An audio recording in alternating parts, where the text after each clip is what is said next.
We've got material here detailing a real-world discovery from penetration testing, and it really highlights how even sites that seem well defended can have these unexpected blind spots. Right. So our mission today is to break down how this specific vulnerability works and what it really tells us about web security overall has to. Okay. So before we get to the trait itself, we need to quickly touch on the underlying problem it exploits: cross-site scripting, or XSS.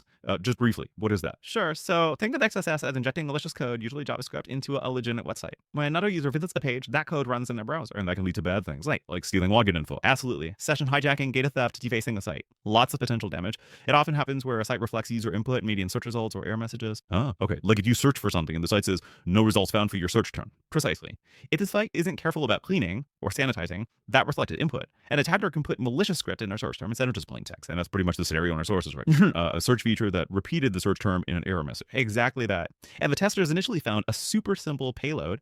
Script prompt one script actually worked, which just pops up a little word box basically proving code execution. Right, it proves the vulnerability exists. But the website did have some defenses in place. It wasn't completely wide open. Okay, what were they dealing with? Two main things. First, a really strict character limit, only 30 characters allowed for the input. And second, the site was automatically stripping out any attributes from HTML tags. 30 characters is not a lot to work with for complex code. Not in stripping attributes. That blocks common traits like using RR on an image tag, right? It does. So trying to inject something like ngSerrX alert would fail because the auto part just gets removed by the server, made things tricky. Yeah, sounds like it. So the obvious paths were blocked. You might even think, okay, maybe this isn't that explainable beyond a simple pop-up. You might. They tried various workarounds, like including scripts, but the application handled them as plain text. Different tags, different events. But the attribute stripping was pretty effective. Looked like a dead end for anything serious. Okay, so the standard playbook wasn't working. But then they found this really clever workaround using something called window.name. I have to admit, I don't think I've ever consciously thought about window.name. What is it?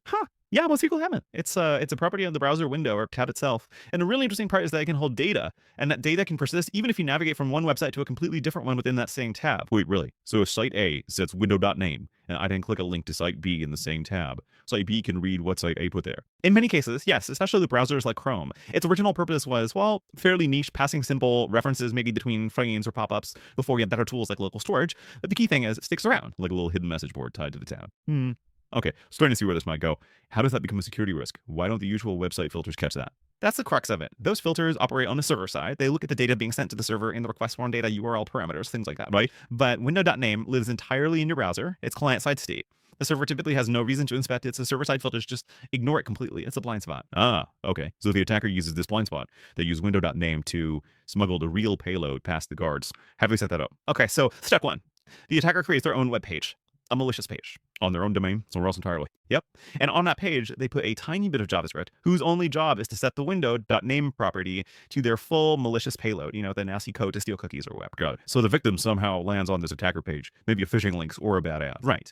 The malicious code runs, sets window.name in the victim's browser tab. Then immediately, that malicious page redirects the victim's browser to the vulnerable search page on the target application. Okay, redirected back to the target site. But what search term do they use? Doesn't that still have the 30-character limit? It does, and this is the clever bit. The search term they inject during the redirect is super short and was harmless. Script have all names, script names. Let's see. That's less than 30 characters and no attributes to strip. Exactly. It sails right past the filters on the target site. The target site includes this tiny script in its error message, just like it did with a simple prompt earlier. Okay. Now, the victim's browser sees that script tag and executes the code inside. In JavaScript, name is shorthand for window.name. So evil name tells the browser, take whatever text is currently stored in window.name and run it as JavaScript code. Precisely. And what's stored in window.name? The full malicious payload the attacker put there on their set page. Wow. So the harmful code itself never actually went through the target website's filters. It was just sitting quietly in the browser's window.name, waiting for that tiny, innocent-looking evil script to activate it. That's the attack. It completely bypasses the character limit and the attribute stripping for the real payload.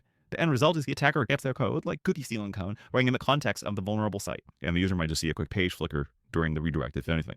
Very sneaky. Very. This really drives home that point about layers of security. You can have decent individual checks like the character limit or attribute stripping, but a clever attacker finds a way around them by exploiting something unexpected, like window.name. Absolutely. The biggest takeaway here is defense in depth. You can't rely on just one or two mechanisms. Attackers will find the gaps. So what are the specific defenses that could have stopped this, or at least mitigated it? Well, several things. First, strong server-side validation is still key, even with client-side stuff.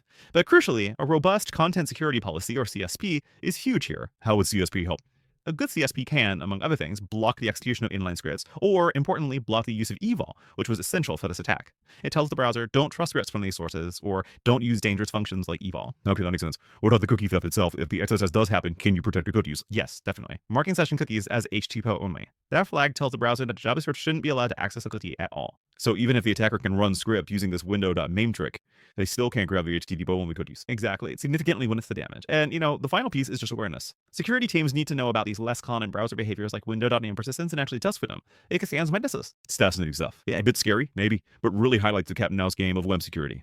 As we wrap up, what's a final thought for our listeners to chew on? I'd say just consider how many other seemingly minor browser features or web standards quirks exist out there? Things that seem harmless or are rarely used, but could, in the right circumstances, be combined or misused for an attack vector no one's thought much about yet. It really underscores the need for constant vigilance and creativity on the defensive side, too, thinking about those unexpected interactions. Thanks, this was a great deep dive. My pleasure.